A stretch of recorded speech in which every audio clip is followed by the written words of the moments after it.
We are blessed to be a blessing to the world around us. And so this is not just a, well, then Hope Week's over, so we're no longer hope to the world around us.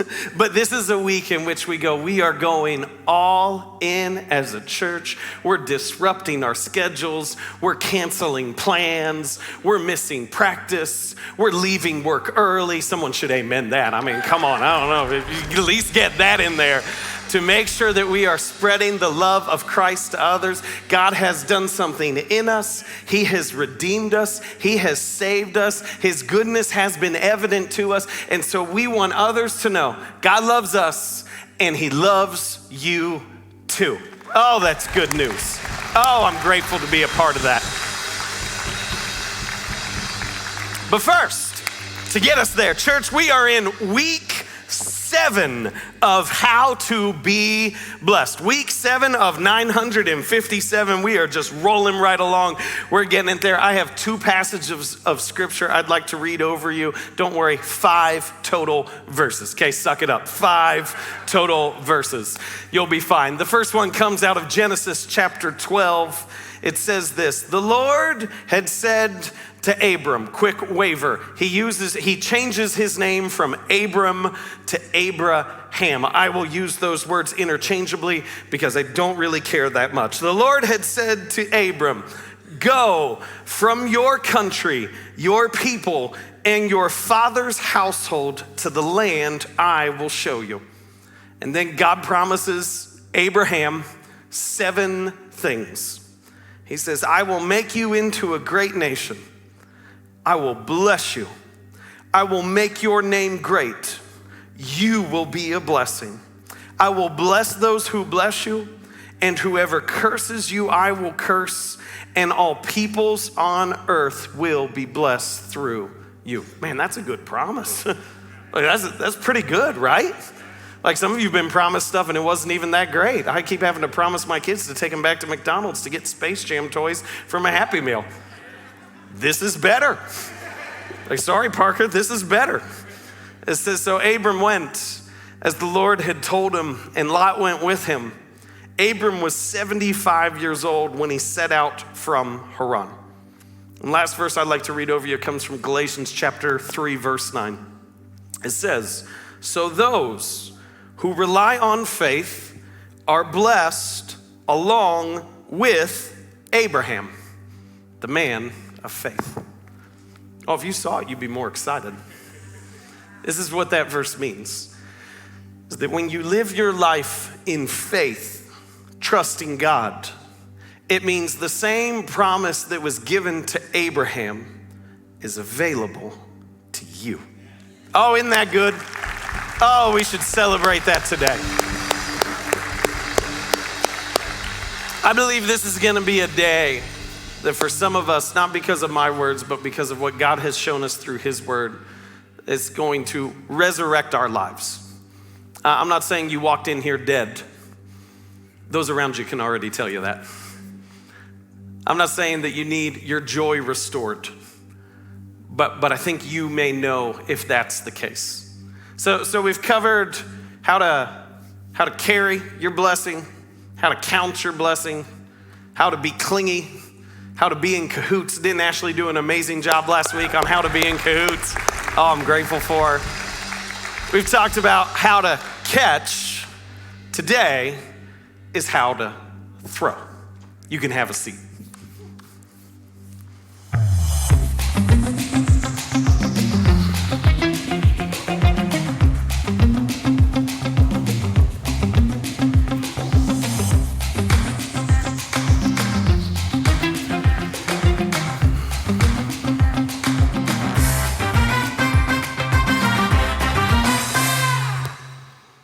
So when they were filming that video with my friend Seth and his son Cole, Seth and Cole hadn't spent a lot of time working on how to throw.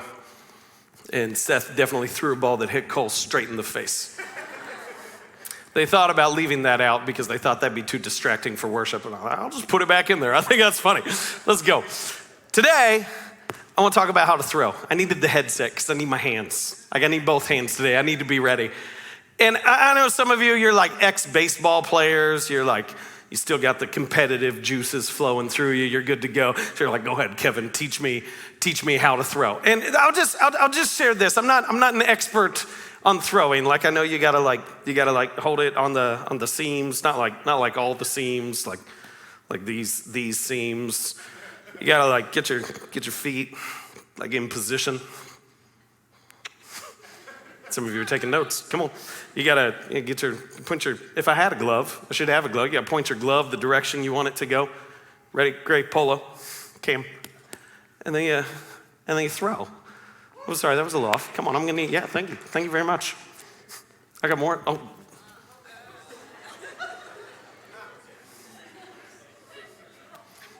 I should have stuck with the handheld microphone. At least then I had an excuse as to why I didn't catch it.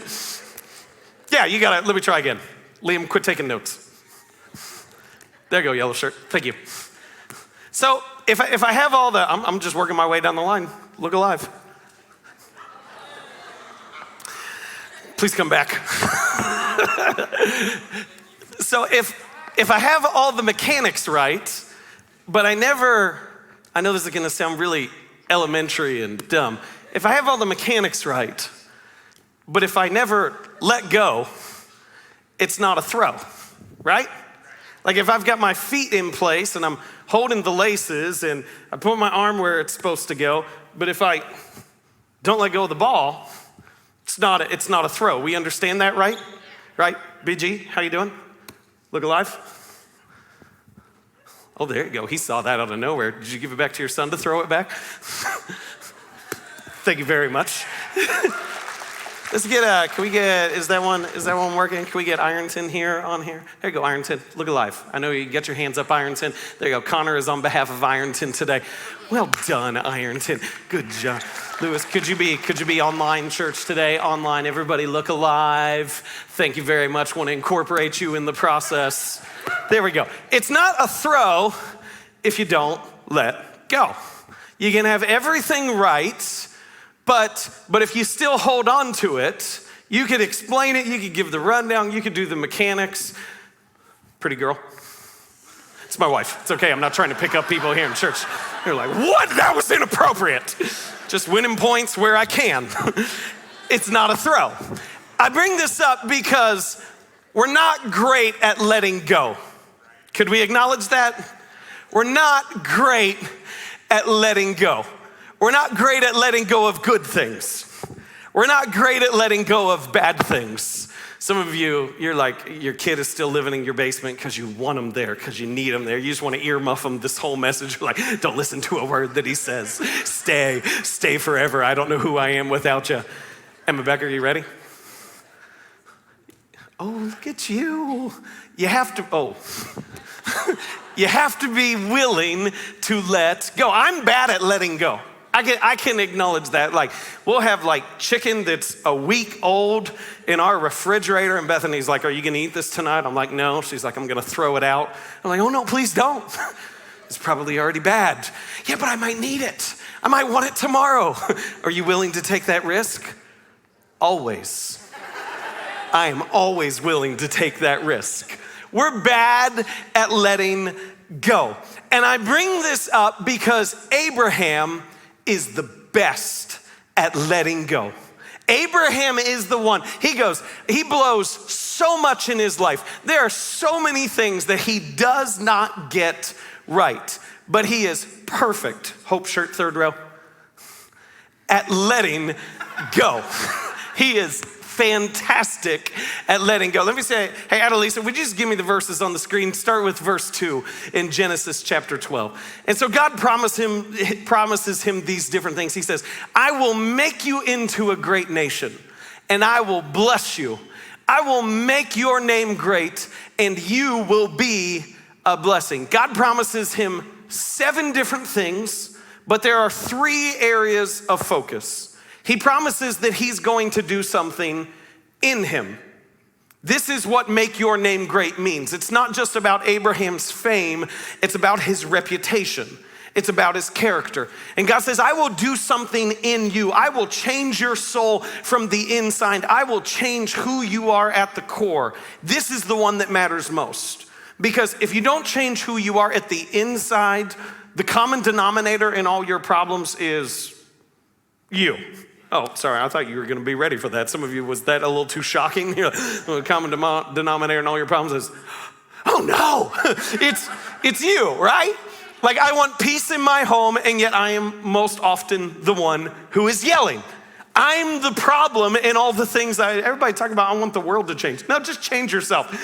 That's big enough work for you right now. And God says, no, I will do something in you. I will change who you are from the inside. And then he says, I'm gonna do something for you. I will make you into a great nation. I will bless you. I'll do something in you. I'll do something for you. And then he says, I will do something through you. All peoples on earth will be blessed through you. I'll do something in you. I'll do something for you. And Abraham, I'm gonna do something through you. But in the midst of all these promises that God gives, there is actually a command. And if you just read it quickly, you'll miss the command that God gives Abraham in the midst of the promises. Let's throw that back up there real quick. Genesis chapter 12, verse 2. Back one. He says, I will make you into a great nation, and I will bless you, and I will make your name great, and you will be a blessing. God says, I will. And then he turns to Abraham and he goes, and you will be a blessing. It's not a promise, it's a command. God is telling Abraham, I've got your greatness, I've got your goodness covered. They are my responsibility. And Abraham goes, well, then what is my responsibility? One thing, man, dude, I'm taking care of the rest of it. I'm giving you one job, Abraham. You've only got one job, and you will be a blessing. See, we've talked about how to cling and how to catch and how to be in cahoots and how to count. I think the most important part of understanding how to be blessed is knowing how to throw, how to let go, how to let the blessing go through you so it doesn't stick on you, so it doesn't stay stuck with you. Because you cannot fulfill the one thing you've been commanded to do in the midst of this promise if you don't know how to let go, if you don't know how to throw. So here's the problem with Abraham, is God doesn't tell him how. Isn't that just the worst? God gives him this amazing promise and yet gives him no plan as to how he's actually going to be about it. Like, you would not trust this person if he was walking around and be like, listen, I'm gonna do this and this and this. And you'd be like, well, how? Just trust me. I will not. I will not. God makes a promise, but he gives no plan. He doesn't give him a what, when, where, why, only a who that he's supposed to put his faith and confidence in. And so this is what Abraham does. Abraham does what we all do. He tries to make it up for himself as to what he's supposed to do. And so God says, I will make you into a great nation. Now here's the thing. Abraham is old and his wife is, like, not to be offensive, but she is. And so they're in this spot, and Abraham goes, listen, I'm old, you're lovely, but you know. And he goes, so I'm gonna take my nephew Lot with me. And maybe I'm gonna be a great nation through Lot. Maybe God's gonna bless Lot. And so they set out with Lot, and then God's like, listen, it's not through Lot. Get rid of Lot. Send Lot on his own way. So he was like, okay, not through Lot. And then Abraham's got this spot where he's gotta go through Egypt. And it says that although his wife Sarah is old, she is beautiful because age does not define beauty. Somebody say amen. And so they're gonna go through Egypt, and Abraham looks at Sarah and he goes, listen, you're my wife, and I'm afraid that they're gonna like beat me up, do something to take you from me. So let's just tell everyone that you're my sister, and they'll treat me kindly because I'm like your big brother, and I'll be like their wingman. They'll try to get in good with me. If I tell everyone that I'm your sister, listen, that is not an example of what you're supposed to do. This is the failure of Abraham. You're not supposed to do that. Like, some of you are like, oh, that's why my relationship isn't working out well. Like, we go to a party and I say, let's not tell everyone that we're husband and wife. Let's just say we're friends, we're buddies. I'll keep going. So they go into Egypt and they're like, tell everyone it's my sister. And then God says, like, no. it's through Sarah. It's through Sarah that I'm going to bless. It's through your wife. And Abraham keeps making mistake after mistake. And then finally God gives Abraham a son. When he's old, and she's, he gives him a son by the name of Isaac. And Abraham's like, finally, this is the one that God is going to fulfill his promise through. He didn't tell me the plan. He didn't tell me how. He only told me that he was gonna bless me. And so finally through Isaac, I'm gonna be blessed. And then there's this account in Genesis chapter 22. And it says this: sometime later, God tested Abraham. He said to him, Abraham, here I am, he replied. Then God said, take your son, your only son, whom you love, Isaac, and go to the region of Moriah, sacrifice him there as a burnt offering on a mountain I will show you. Now let me fill in the gaps for just a second. Spoiler alert, God's not gonna let him do it. Okay, just like some of you are like getting all uptight, you're like, woo, God's not gonna let him do it. Because that's not who God is. That's not his character. He would never call you to sacrifice those around you for something like that. That is not who he is. But this is the important piece. In their culture in that day, that was common. And I know we look at that and we're just like, how barbaric, how ridiculous that parents would sacrifice their children for their own esteem, for their own pride, for the things that they would have. That would be like running your kid thing after thing, practice after practice, when they're sick and exhausted and tired and don't enjoy it anymore, with the hopes of possibly getting a college scholarship at some point in time so that your name is great, so you can brag to all your friends about what your kid has done when it's really about you and not your... Too much? Maybe it's a little more familiar to us than we realize. But God's not gonna let him do it. It was common in this day. It was a common occurrence to happen. And what God is doing is he's testing him. And this is the test of Abraham, which is the test that every single one of us face. Can you hold on to the promise when you don't know the plan?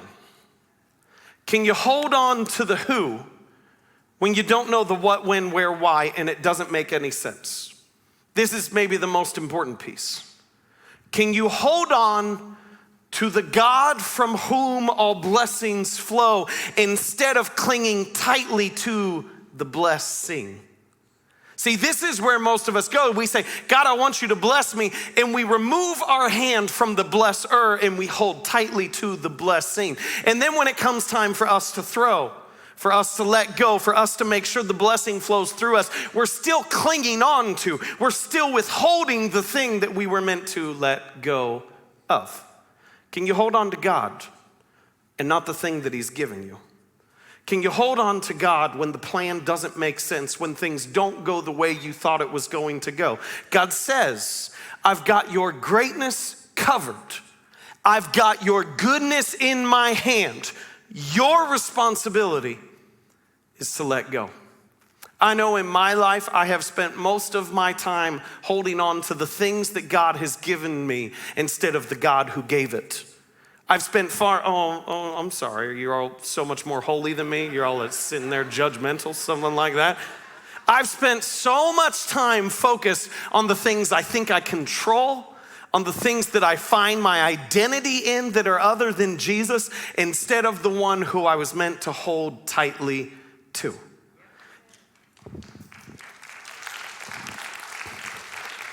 So Abraham begins the journey to Mount Moriah. He starts off with servants. He eventually leaves the servants behind. They start coming up the mountain. In verse 9, it says this: when they reached the place God had told him about, Abraham built an altar there and arranged the wood on it. He bound his son Isaac and laid him on the altar on top of the wood.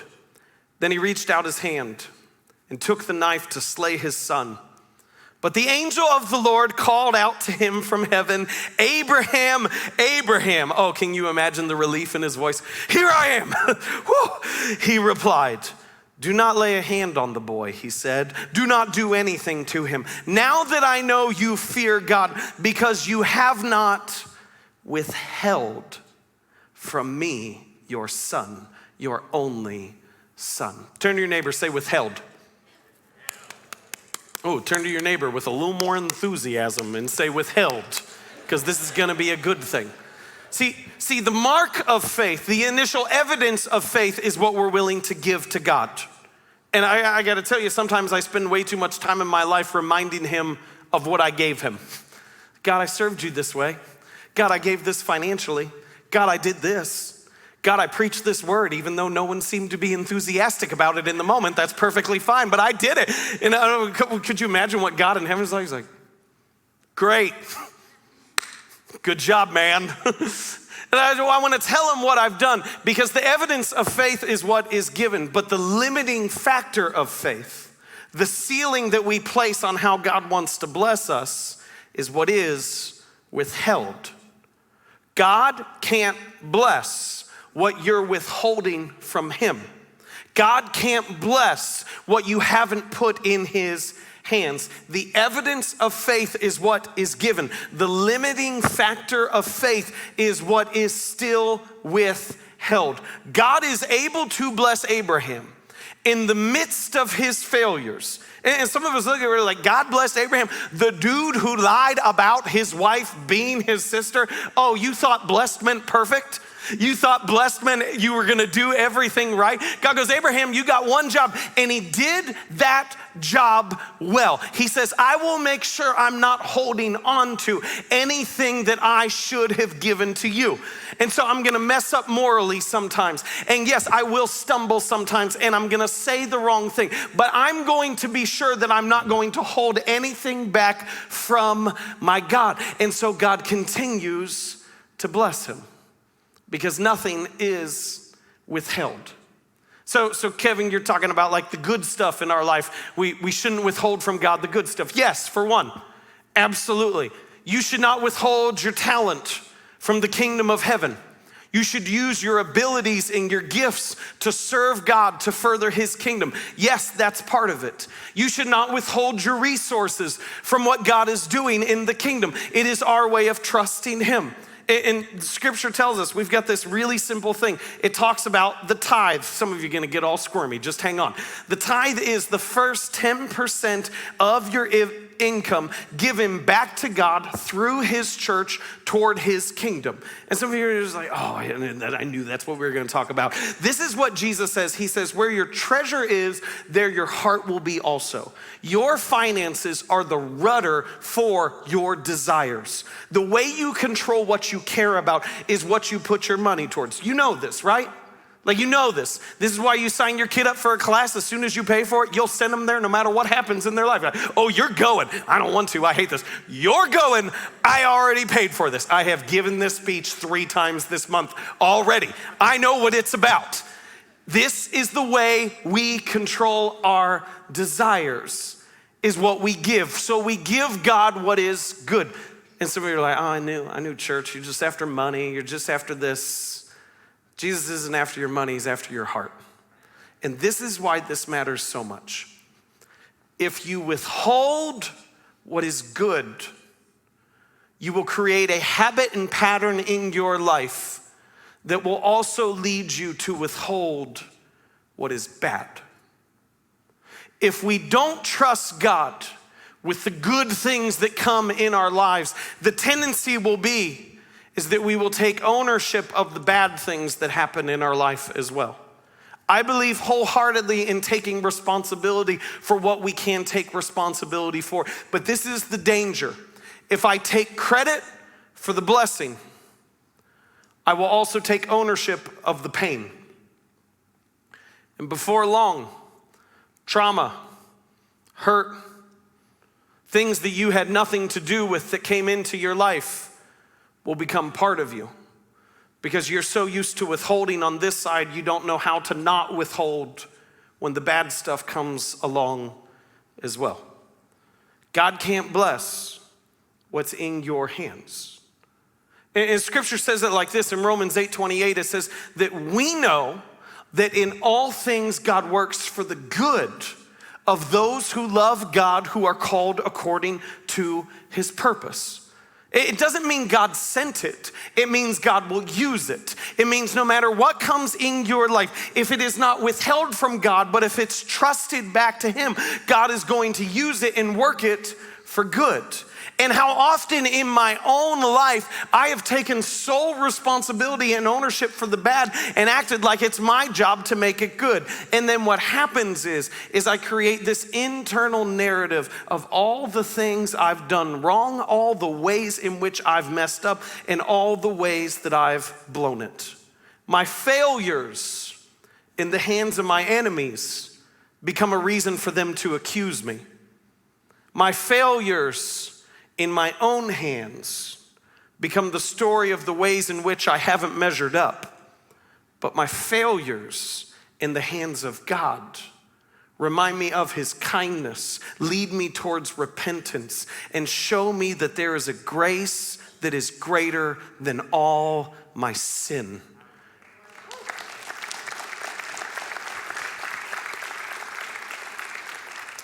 And I don't want you to withhold from God the negative stuff that has crept in your life.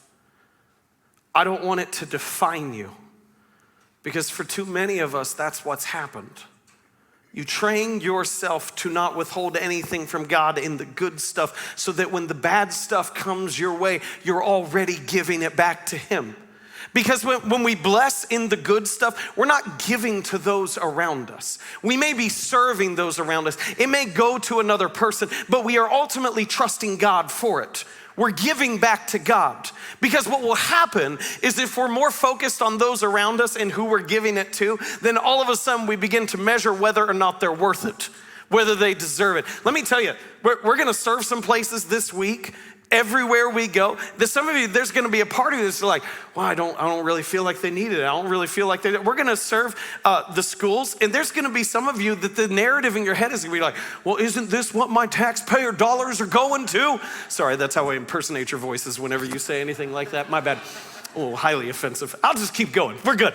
But that's gonna be the thought, like, aren't I already paying for this? You're not giving back to them. You're giving to God. You're giving to God. That's what you're focused on.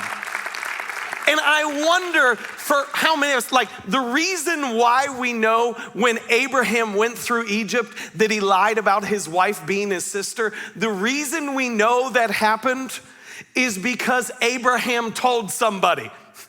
How many of us would edit that part out of our lives because we didn't think God could use it? How many of us would walk through Egypt and get out on the other side? People are like, how was Egypt? Fine. It was fine. It was fine. It was a little eventful, but it was fine, because we're afraid to share the story of our failure because we're still withholding it from God. The reason why we know is Abraham goes, no, I'm not holding this back either, because God is going to use it. God is going to work through it. And if I don't give God my failures, then all of a sudden I am taking responsibility for my greatness and my goodness, and I can no longer focus on the letting go, that God is working through me, that I'm supposed to throw the things that happen in my life back to Him. I trust my greatness and goodness a lot more in God's hands than I do in my own. And so my confession, and I know I'm not the only one, is I've been holding on to some things that shouldn't be in my hands. I've been clinging tightly to some things that were never meant to be a part of me. There's some failures that I've taken sole ownership of that I haven't trusted back to God. And what some of us find ourselves in is we have closed the book when we were meant to turn the page. Something negative happened in our life and we acted like that was it, like it was over, like God still can't work through us. Let me show it to you like this. The book of Matthew has, well, I'll get there in a second. In Matthew chapter 27, it tells the story of Jesus's crucifixion, His death, and His burial. But you know what the best thing is is Matthew doesn't have 27 chapters.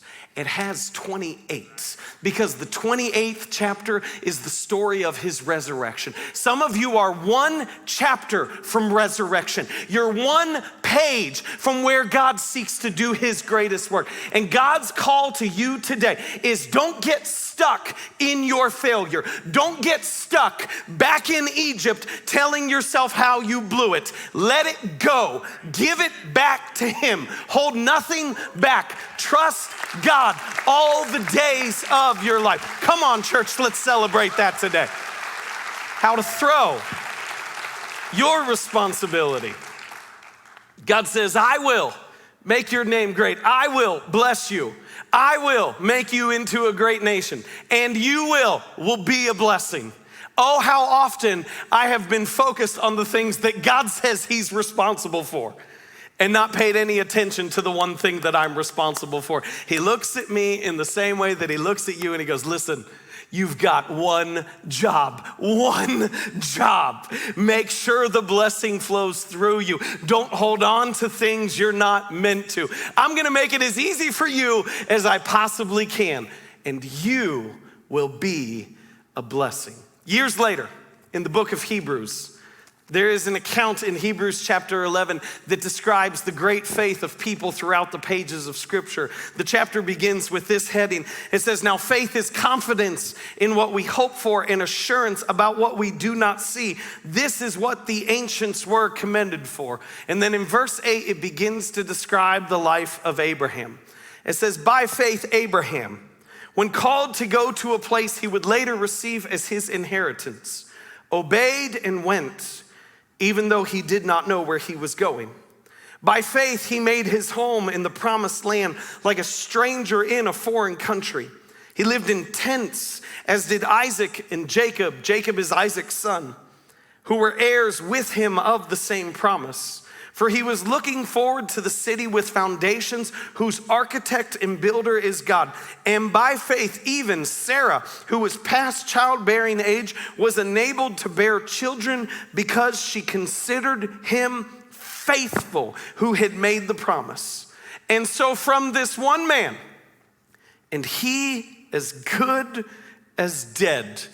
Oh, don't you know Abraham was up in heaven when the writer of Hebrews was writing that? And he is good as dead. And Abraham was like, you didn't have to put that in, man. Like, you just said I'm old. Like, we get it. And he as good as dead, came descendants as numerous as the stars in the sky and as countless as the sand on the seashore. See, here's the struggle. Is we tell the story of Abraham as if he was confident and sure and focused and had it all together.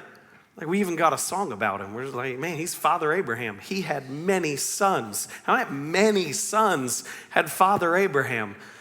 I should probably stop.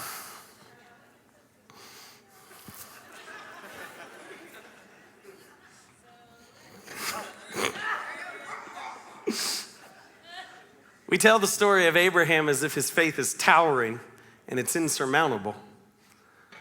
But he was a stranger in a foreign land. He's living in tents. He's scared, he's uncertain. He dies with one son and no other descendants. By faith, can you hold on to the promise when you don't see the plan? Can you hold on to the blesser instead of the blessing? Can you trust the who when the what, when, where, why is a mystery to you? See, we so often think faith is not what it actually is. See, what if faith isn't big and bold and grand? What if it's actually small, relational, and scary? What if calling isn't what you thought it was gonna be? What if you thought calling was stepping into your gifting, everyone applauding and showing the significance of your life, when calling was really full of obscurity, full of difficulty, and full of fear? See, my belief is this. My belief is not that God no longer blesses us like Abraham. My belief is that we no longer have the faith to live like Abraham. God's still the same. His promise to you is I will make you into a great nation. I will make your name great. I will bless you. And then his command is that you will be a blessing. What if being blessed didn't look how we thought it was going to look? What if we thought it was all about catching when it was really about throwing, making sure it went through you, making sure you were able to let go? Every year I get together with a group of pastors. It's one of my favorite times of the year. We get an opportunity just to share about life and family and our churches. And so we get to have conversations like, man, isn't it awesome how understanding and reasonable everyone was during 2020? How gracious they were about like masks and COVID and vaccines and all this other stuff. And isn't it amazing that people desire diversity and they fully understand that with diversity comes a difference of opinion and background and thought and voting and perspective? Isn't it just the best?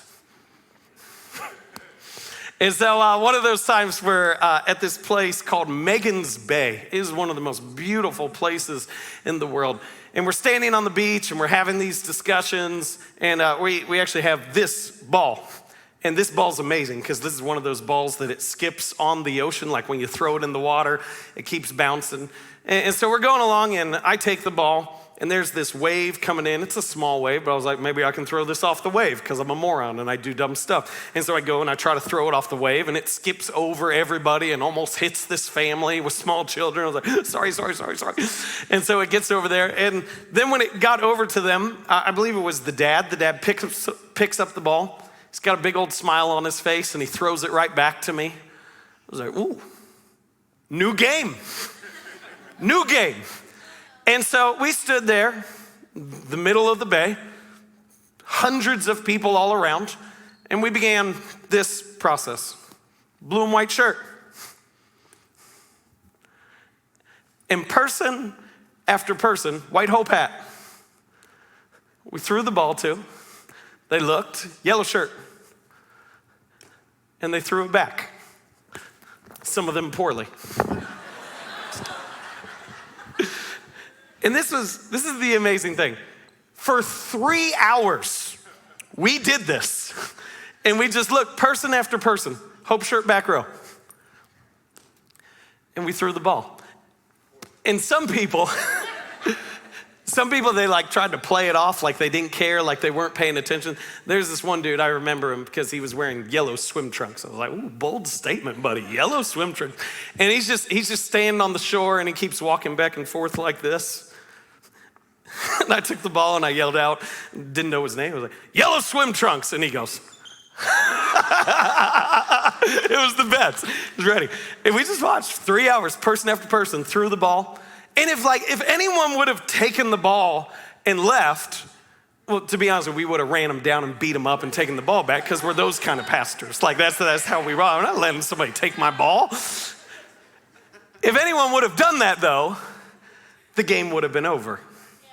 But person after person that we threw the ball to caught it, smiled, and threw the ball back. See, what if the life of faith wasn't just about catching what God has done, but it's about being a part of it? You have been invited to participate in the grand narrative that began with creation, reached its apex with resurrection, and continues in this world today. Your life has meaning. Your life matters. Your actions have significance. What you do matters for eternity. It's bigger than you could ever imagine. And you have one job. Don't hold on to the blessing. Hold on to the blesser. Make sure the good and the bad don't get stuck on you. You're throwing them. You have to let go. It goes through you. It's given back to God, but the people around you may receive the blessing. You have not just been saved from the sin you've done and the bad things that have come in your life. You have been saved for good works that you would be a blessing to those around you. Oh man, church. How amazing is that? You've been invited to participate. So our manifesto for today is this. I don't know why you're not already on your feet. Come on, it's manifesto time, guys. It's manifesto time. What I catch, I throw. I withhold nothing. Would you say it with me? What I catch, I throw. I withhold nothing. One more time. What I catch, I throw. I withhold nothing. Not the good, not the bad. I don't withhold the good things and I don't withhold the negative things because God can't bless what I haven't trusted Him with. And so this is what I want to invite you to do. If you have never accepted Jesus as the Savior of your life, it is not a matter of saying, I'm going to trust God with this little bit. He wants your entire heart. He wants every bit of it, the good, the bad, what you count as blessing, and the moments in Egypt as well. And He wants to work through those for His good and His glory. And if you want to accept Jesus as the center of your life, in Romans 10:9, it says that if you confess with your mouth and believe in your heart that Jesus is Lord and that God raised Him from the dead, you will be saved. So I want to invite you, if you've never made that decision, to repeat this prayer after me. And everyone who has already made this decision is going to pray this with you out loud, because this is what our faith is centered in. So let's pray this together. Lord, I believe that Jesus Christ is the Savior of the world, that He gave His life to forgive my sins and was raised from the grave so that I may have life. I receive your grace by faith. Come into my life. I will follow you. Amen. Come on, church, let's celebrate that together. Oh, so good. So good. Hey, if you prayed that today, we want you to text the word ALIVE to 77222. Click on that link that says 21-day plan. It'll get you started on the right foot. And church, oh my goodness, we could not have set it up any better than this. You have this unbelievable opportunity to make sure that the blessing flows through you, because this week is Hope Week. Come on! How exciting is that?